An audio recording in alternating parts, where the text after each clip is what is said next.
ምዕራፍ 27 ሙሴና የእስራኤል ሽማግሌዎችም እንዲህ ብለው ሕዝቡን አዘዙ።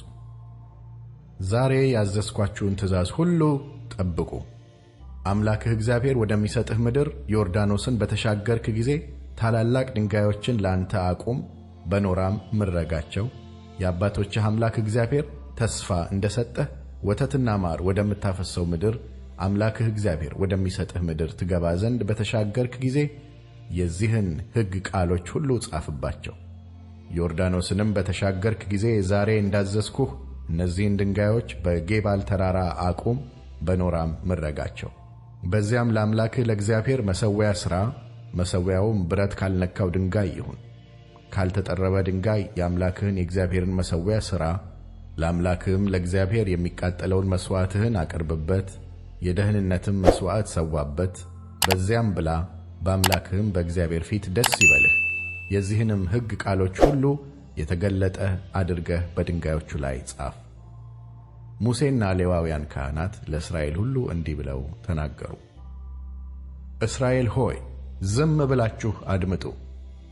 ዛሬ የአምላክህ የእግዚአብሔር ሕዝብ ሆነሃል። ለአምላክህም ለእግዚአብሔር ቃል ታዘዝ። ዛሬም የማዝህን ትእዛዙንና ሥርዓቱን አድርግ።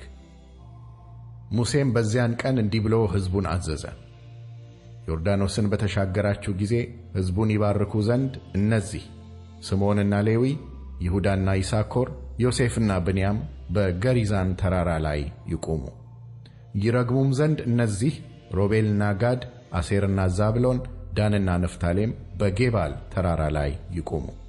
ሌዋውያንም ከፍ ባለች ድምፅ ለእስራኤል ሰዎች ሁሉ እንዲህ ብለው ይናገራሉ።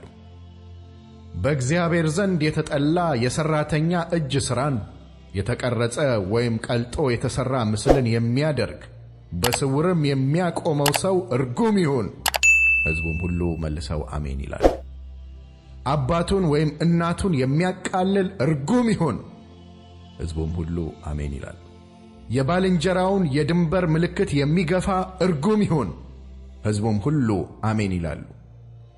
ዕውሩን ከመንገድ ፈቀቅ የሚያደርግ እርጉም ይሁን። ሕዝቡም ሁሉ አሜን ይላሉ። በመጻተኛ በድሃ አደጉም በመበለቲቱም ላይ ፍርድን የሚያጣምም እርጉም ይሁን። ሕዝቡም ሁሉ አሜን ይላሉ። ከአባቱ ሚስት ጋር የሚተኛ የአባቱንም ልብስ ገልጦአልና እርጉም ይሁን።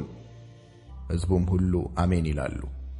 ከማናቸይቱም እንስሳ ጋር የሚተኛ እርጉም ይሁን። ሕዝቡም ሁሉ አሜን ይላሉ። ከአባቱ ወይም ከእናቱ ልጅ ከእህቱ ጋር የሚተኛ እርጉም ይሁን። ሕዝቡም ሁሉ አሜን ይላሉ። ከአማቱ ጋር የሚተኛ እርጉም ይሁን። ሕዝቡም ሁሉ አሜን ይላሉ። ባልንጀራውን በስውር የሚመታ እርጉም ይሁን። ሕዝቡም ሁሉ አሜን ይላሉ። የንጹሑን ሰው ነፍስ ለመግደል ጉቦ የሚቀበል እርጉም ይሁን። ሕዝቡም ሁሉ አሜን ይላሉ። የዚህን ሕግ ቃሎች ያደርግ ዘንድ የማይጸና እርጉም ይሁን። ሕዝቡም ሁሉ አሜን ይላሉ።